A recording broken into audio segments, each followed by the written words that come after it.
Bienvenue à toutes les femmes qui ont trouvé grâce aux yeux de Dieu. J'ai pu être touchée par cette parole quand j'ai pu voir que ce n'est pas par ma propre force, ni par ma propre puissance, ni par mon intelligence, mais par la puissance du Saint-Esprit de Dieu. Et j'ai été touchée par ces deux mots, force et puissance. Et là, j'ai pu voir que le Seigneur m'a rendue vraiment attentive. Et je sais que par ces deux mots, force et puissance, que Dieu voulait vraiment me parler et veut nous parler. Nous pouvons faire beaucoup de choses par notre propre force.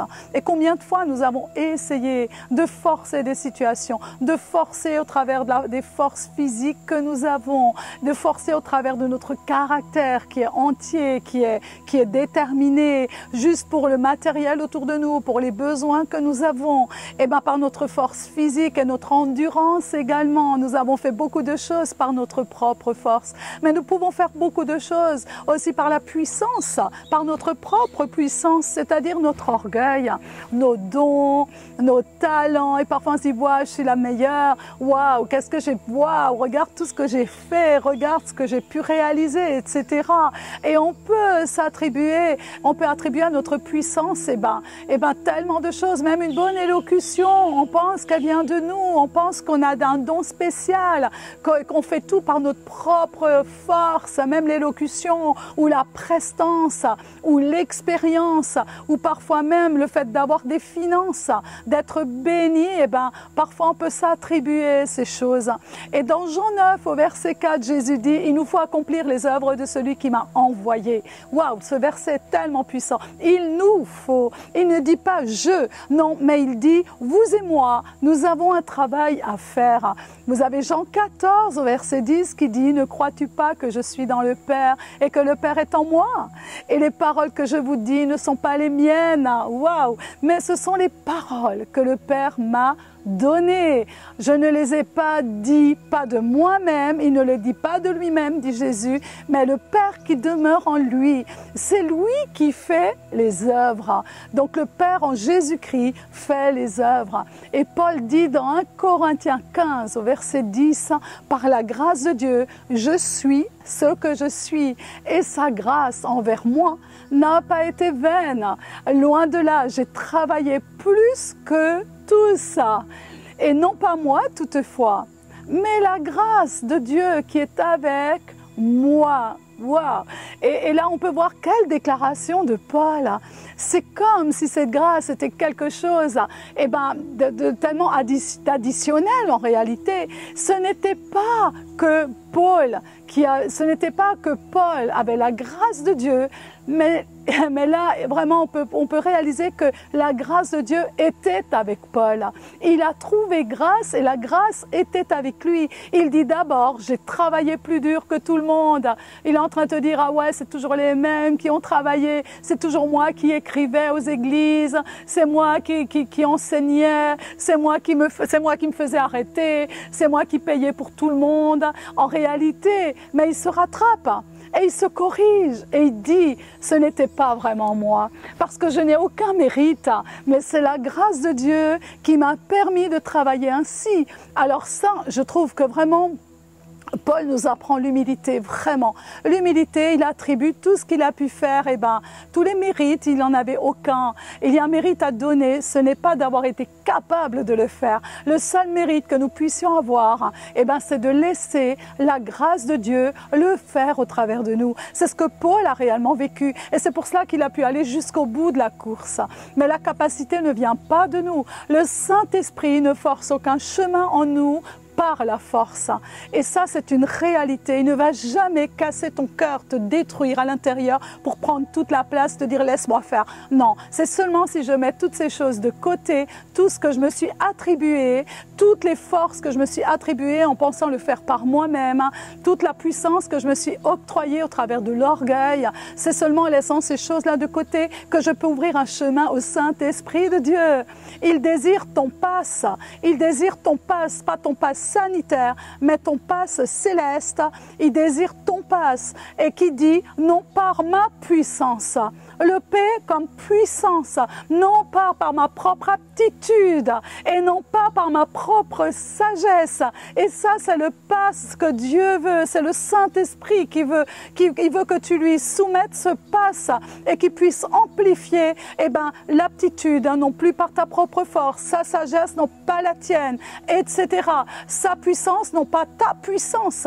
Et le Seigneur te parle aujourd'hui. Il nous parle à nous, toutes les femmes qui voulons réellement réaliser le plan de Dieu. Nous voulons réellement servir Dieu. Et ça, nous en avons tant besoin parce que sans lui ou avec lui, nous pouvons le faire. Nous avons le choix. Il nous donne le choix. Je peux décider que je fais moi-même ou que je le laisse faire. Quand la parole me dit que la grâce est mensonge et la beauté est vaine. Ouais, je me suis dit, quoi? La grâce est mensonge, Seigneur, explique-moi. Parce que franchement, la grâce vient de toi. Comment peut-elle être mensongère? Comment est-ce que la beauté peut être vaine, Seigneur? À moins que moi-même je la rende vaine. À moins que finalement, que la grâce, j'en fais un mensonge alors à ce moment-là. Oui, elle devient mensonge et la beauté devient vaine quand c'est par ma propre force en réalité.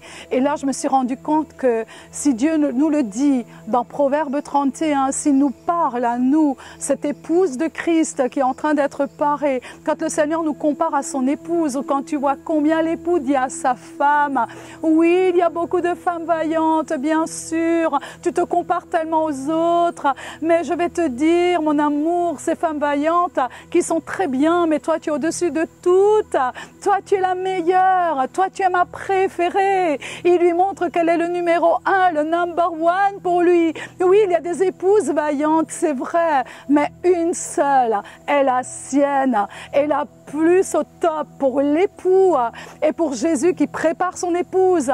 Il désire une épouse sans tache, sans ride, il la part, il est en train de la préparer. Tu es au-dessus du monde entier pour moi, te dit le Seigneur, quand l'épouse est là où elle est positionnée, là où ta place est positionnée dans ta maison, dans ta famille, dans le corps de Christ, là où ta place est positionnée au milieu de tes enfants, au milieu de ta famille, c'est parce que Dieu t'a placé dans cette position. Et tu es là, tu es positionné par Dieu pour développer ton potentiel, celui du royaume de Dieu, dans la vie des autres et dans la vie des personnes qui t'environnent. Il n'y a pas plus haut comme considération plus haute et plus grande quand tu donnes le passe au Saint-Esprit de Dieu, quand tu donnes ta puissance personnelle propre, qui t'est propre, au Saint-Esprit, quand tu donnes la sagesse au Saint-Esprit et quand tu lui donnes toutes les capacités, donne-lui tout. Proverbe 31:30 nous dit alors que la grâce est du mensonge. Waouh! Et la beauté est vaine. C'est une parole écrite. Pourtant, cette femme nous paraît tellement excellente.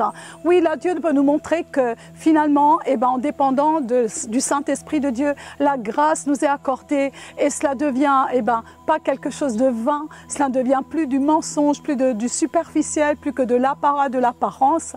Mais que reste-t-il alors? Que reste-t-il si la beauté est vaine et que la grâce est mensongère?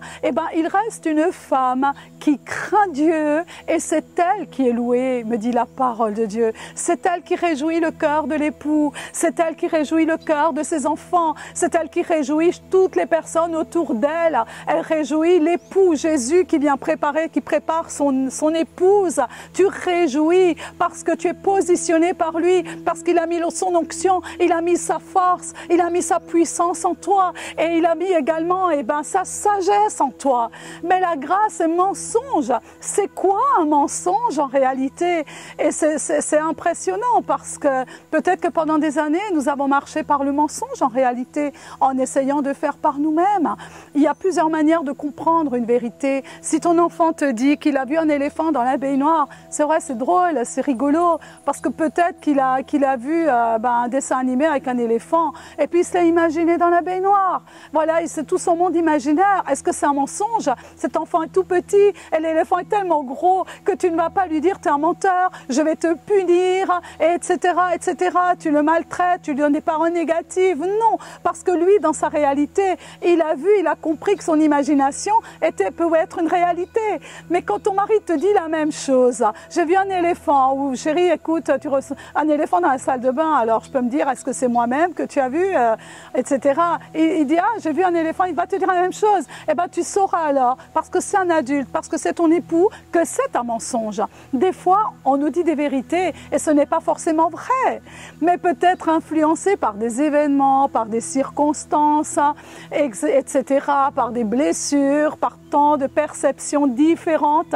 Mais si ton enfant vient te voir à la sortie du lit et te dit, maman, tu es la plus belle, alors que tu as mal dormi, alors que tu as des cernes qui descendent jusque sur tes joues, immenses, des cernes immenses, tu n'es pas maquillée, tu n'es pas coiffée, et te dit, maman, tu es la plus belle maman du monde, oh maman, je t'aime, maman, tu es belle, maman. Et oui, bien sûr, tu ouvres tes yeux plus rapidement ce jour-là, et oui, à ses yeux, tu es certainement la maman la plus belle au monde. Et c'est pareil, certains jours, ton mari peut faire pareil. Il va te dire, ah mon amour, que tu es belle, alors que ce jour-là, tu n'as rien fait de spécial. Tu t'es pas apprêtée. Et là, il te dit, oh, tu es la plus belle. Et ta beauté, ta grâce, en fait, oh, si tu la réalises, elle ne vient pas par rapport à ce qu'on te dit. Elle ne vient pas par rapport à d'autres personnes. La beauté dans les yeux, et certains te trouveront belle et d'autres non. Ou alors les standards de la société fonctionnent à nous faire belles juste à travers de nos propres forces. Alors on s'efforce, on mange quelques feuilles de salade tous les jours, on devient presque anorexique juste pour avoir une taille de guêpe, juste pour ressembler, pour se faire belle parce qu'on pense qu'on est plus jolie ainsi, on va influencer davantage de personnes, on devient des influenceuses finalement sur YouTube peut-être, et on veut paraître un style, etc. Et on veut plaire à tous les schémas du monde. Belle ou pas belle ne veut rien dire. Et ça ne veut surtout pas dire que tu n'es pas belle. Il n'y a pas de vérité absolue. La vérité, la beauté vient sous toutes les formes. La beauté vient sous toutes les tailles. La beauté vient dans toutes les couleurs, telles que le Saint-Esprit y a trouvé son plaisir et puis son toucher, parce qu'il te trouve unique, il nous trouve chacune unique. Et son toucher va réaliser cette personne unique, remplie de l'Esprit de Dieu et embellie par le toucher du cœur de Dieu. Je ne pense pas que le monde va complimenter l'épouse que Jésus est en train de se parer et de se préparer. Pareil pour la grâce. La parole dit que Noé a trouvé grâce aux yeux de Dieu. Tu peux le lire. Et c'est tellement beau de voir, waouh, cet homme a trouvé grâce aux yeux de Dieu. Il a tellement trouvé grâce par ses bonnes actions. Il a trouvé grâce par ses qualités. Il a trouvé grâce par son comportement. Il était tellement conduit par Dieu qu'il portait la grâce sur lui. Waouh, cette grâce que Dieu lui a accordée pour toucher le cœur de ceux qui étaient perdus. Et ça venait de son comportement. Et il avait ce comportement dans son entourage. Il émanait la grâce dans le travail. Il émanait la grâce dans la communauté en général. Quelle personne était Noé? Est-ce que j'ai de la place dans ma vie pour les autres? Est-ce que je pense aux autres? Ou est-ce que je ne pense qu'à moi-même? Je m'isole parce que c'est moi d'abord, les autres, je n'en ai que faire. C'est ça, cette grâce qui est un mensonge, cette beauté qui est vaine. Noé a essayé de comprendre autour de lui, de convaincre autour de lui des personnes, des multitudes qui passaient, qui le côtoyaient, de prendre la voie du juste, qui le rendait tellement gracieux. Et au travers de lui, Dieu voulait toucher, au travers de sa grâce, au travers de la grâce, au travers de Noé, il voulait toucher au travers de sa grâce le peuple qui allait se perdre, qui était voué réellement à la perte. Et Dieu a encore utilisé Noé pour amener sa grâce au travers de lui. Et c'est pour ça que c'est la femme qui craint Dieu que tu vas louer, dit la parole, et qui sera louée, et que Jésus va louer jusque dans l'éternité. La grâce vient du comportement. Et c'est elle qui sera louée. C'est pas ton attitude ou ton air hautain ou ta manière, ton caractère qui est terrible. Une fois t'es super, une fois c'est dur. C'est quelque chose d'incroyable. Mais elle viendra du comportement. Cette grâce de cette femme qui sera louée, elle obtient la grâce. Amen. Et elle craint Dieu parce qu'elle pense aux conséquences de ses actions. Elle voit les conséquences de ses actions parce qu'elle sait que si elle a Dieu dans sa vie, alors le Saint-Esprit a trouvé toute la place en elle. Et ça, c'est tellement merveilleux. Et là, tu peux voir des fleuves d'eau vive au travers d'elle. Tu peux voir un amour qui vient réellement du cœur de Dieu. Ce n'est ni par sa force, Ce n'est ni par sa puissance, ce n'est ni par sa sagesse, mais par la puissance du Saint-Esprit. Et Dieu va guider les actions d'une telle personne. Dieu va guider ses paroles parce que sa manière de parler, parce que ses agissements, seront réellement dirigés par l'Esprit de Dieu, au travers de la grâce de Dieu. Et tout trouvera grâce dans sa vie. Tout trouvera grâce. Des paroles qu'elle dira trouveront grâce. Tout trouvera grâce dans sa famille. Ses enfants vont obtenir la grâce. Son mari va obtenir cette grâce de Dieu. Elle n'avance pas avec ses émotions, mais au travers des conséquences d'avoir pas marché au travers des émotions. Elle sait qu'il y a des conséquences que de marcher au travers des émotions, de l'impulsivité sur le moment, du manque de réflexion, du manque de connexion avec Dieu. Pourquoi elle est gracieuse? Pourquoi elle est belle? Pourquoi elle est louée? Parce qu'elle craint Dieu. Elle n'oublie jamais que le Saint-Esprit marche avec elle et qu'il est devenu non pas seulement son guide, il est devenu son consolateur, il est devenu son enseignant, il est devenu son guide, etc. Il est tout en elle, il est tout pour elle. Ces principes deviennent des principes de Dieu et du royaume de Dieu. Pas un jour les émotions lui disent tu es belle et 2 jours plus tard tu n'es pas belle et tout part de là. Enfin, toutes les influences qui viennent autour d'elle vont la toucher, vont la percuter et vont faire d'elle cette femme qui marchera au travers d'une grâce qui est mensonge et au travers d'une beauté qui est vaine. Belle parce qu'elle est belle dans son cœur, parce qu'elle est belle dans ses actes. Ce n'est pas parce qu'elle danse avec grâce, mais parce qu'elle s'accomplit avec la grâce. Elle s'accomplit avec grâce. Et tu vas t'accomplir avec grâce parce que Dieu t'a choisi pour cela. Et c'est ça de ne pas marcher avec ses propres forces. Elle va voir avec la perspective de Dieu, comme la grâce était avec Paul. Et tout comme avec Noé qui visualisait l'arche. Il évangélisait Noé tous les jours, chaque instant, parce qu'il avait reçu la vision prophétique de Dieu. Beaucoup de personnes veulent l'onction prophétique. Ils veulent voir des choses que Dieu leur communique. Mais sache que tout ça, tu le reçois au travers de cet état d'esprit. Si le Saint-Esprit prend le relais dans ta vie, si tu lui laisses toute la place, alors ta vision devient prophétique. Elle devient celle de Dieu. Et elle savait que le peuple allait à la perdition. Il savait Noé, quel était le timing de Dieu, et il savait exactement ce qui allait venir et quand ça allait venir, parce qu'il devait finir l'arche. Et ainsi, quand l'arche sera terminée, le plan de Dieu allait s'accomplir. Il lui fallait dépendre des plans de Dieu, Noé, pour construire l'arche. Élément après élément, année après année. Cela demandait de la patience, de la persévérance, cela demandait de s'accrocher au plan de Dieu et de la persévérance pour vivre dans l'accomplissement de Dieu et de voir sa famille être sauvée. Et cette femme, elle a compris cela et elle reçoit toutes les louanges. Alors maintenant, prions ensemble, pose ta main sur ton cœur et dis-lui, Seigneur, oui Père, je veux te laisser toute la place. Je ne veux pas, évoluer et marcher dans ma vie et continuer à avancer avec une beauté qui est finalement vaine et une grâce qui est mensongère. Seigneur, je veux vraiment que tu transformes ma vie, que les perspectives deviennent les tiennes, que la puissance devient la tienne, Seigneur, parce qu'il y a longtemps que j'ai baissé les bras, parce que j'ai tout essayé par moi-même, Seigneur. Je ne vois pas le fruit, je ne vois pas ma maison être honorée, je ne vois pas le travail de ton esprit dans ma propre famille. Je doute même de mon salut, je doute même de tant de choses, de mes capacités, parce que pendant tant d'années, j'ai essayé par ma propre force, j'ai essayé par ma puissance, j'ai essayé de paraître, j'ai essayé par mon propre orgueil. Je me suis dit au travers de ma capacité, de mes capacités, de mes dons et de mes talents, tout suffira pour faire ton œuvre, Seigneur. Et aujourd'hui, Père, je réalise que j'ai besoin de toi.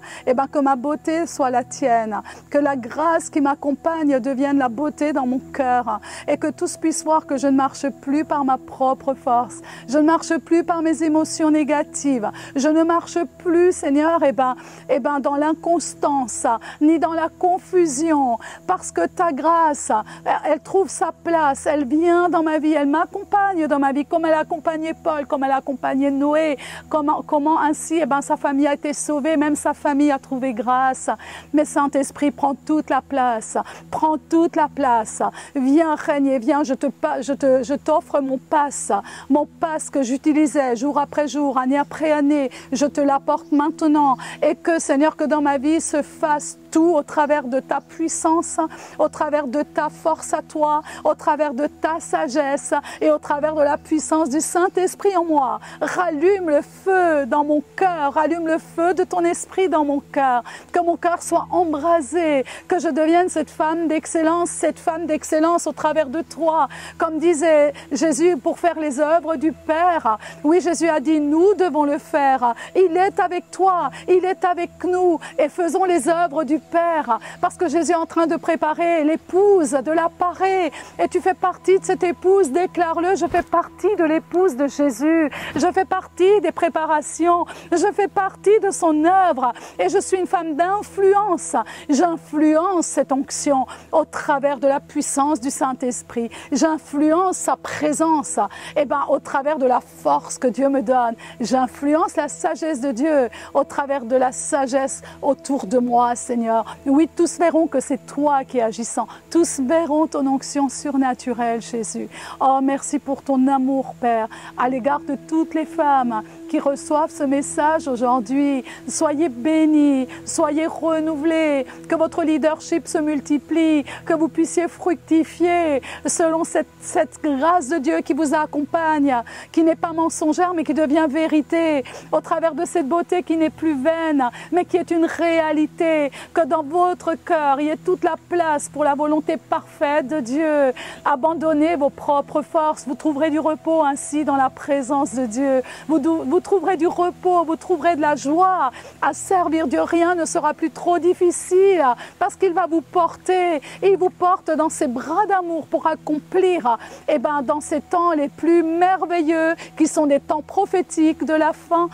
Vous êtes des instruments, vous êtes cette armée de femmes valeureuses et puissant est le butin que vous ramenez dans le royaume de Dieu. Puissante est l'influence dans votre famille, auprès de votre mari. C'est vous le moteur, c'est vous la motivation. Au travers de vous, il y a la motivation. Au travers de vous, il y a le courage. Au travers de vous, il y a la puissance de Dieu. Au travers de vous, il y a les paroles de Dieu. Au travers de vous, il y a le feu de Dieu. Lève-toi, femme, lève-toi dans l'intercession. Tu t'imagines, tu intercèdes avec la puissance de Dieu, avec la force de Dieu et la sagesse de Dieu. L'ennemi tremble et tu vas aller de victoire en victoire dans le nom de Jésus. Amen. Soyez toutes bénies. À bientôt.